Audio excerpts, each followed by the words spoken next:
6h50, la revue de presse internationale est sur Europe 1. Notre réseau de correspondants sur tous les continents, l'information telle qu'elle est vécue à l'étranger. Et Laurence Cuvillier est au Mexique pour Europe 1. Bonjour Laurence. Bonjour Mathieu. Qu'est-ce qui fait la une chez vous ? Dans la presse mexicaine, des blouses blanches garnies d'un ruban noir. Les étudiants en médecine exigent que justice soit faite, titre le journal Sin Embargo. En moins de 2 semaines, 3 étudiants, une infirmière et une docteure ont été assassinés. Les futurs médecins se sont rendus devant le Palacio Nacional où se trouvait le président. Ils réclament plus de sécurité, car comme le rappelle le quotidien digital Animal Politico, ils sont souvent envoyés pour leur stage de fin d'études dans des contrées reculées et dangereuses. Ce que les journaux ne disent pas, c'est qu'à quelques encablures de la manifestation, 85 jeunes infirmiers passaient au même moment des entretiens d'embauche pour aller travailler en Allemagne, avec des salaires et des conditions de travail bien meilleures à la clé. Encore une nouvelle fissure dans la grande fuite des cerveaux dont souffre le Mexique. Laurence Cuvillier à Mexico pour Europe 1. Joël Lepavou, c'est en Hongrie. Bonjour Joël. Bonjour Mathieu. Un débat chez vous, le gouvernement hongrois choisit les sujets dont les médias peuvent parler, Joël. Absolument Mathieu. Comme le révèle Politico, les journalistes de la radio-télévision d'État MTVA et de l'agence nationale MTI doivent obtenir une permission spéciale de leur hiérarchie avant de pouvoir se pencher sur des thèmes jugés sensibles.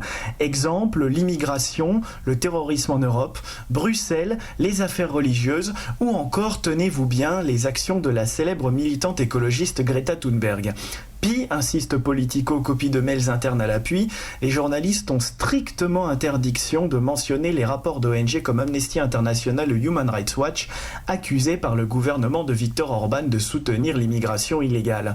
Mensonge, rétorque l'audiovisuel public, louant naturellement la politique de l'exécutif. Merci beaucoup Joël Lepavou à Budapest. Johanna Chabas est en Grande-Bretagne. Bonjour Johanna. Bonjour Mathieu. Qu'est-ce qui fait la une chez vous ? C'est la sortie d'une pièce commémorative qui bat tous les records selon le Daily Star. À l'occasion du 25e film de James Bond, les Britanniques ont vu les choses en grand pour célébrer l'agent secret. 7 kilos d'or pour une valeur faciale de 7000 livres. Tout pour rappeler le fameux 007.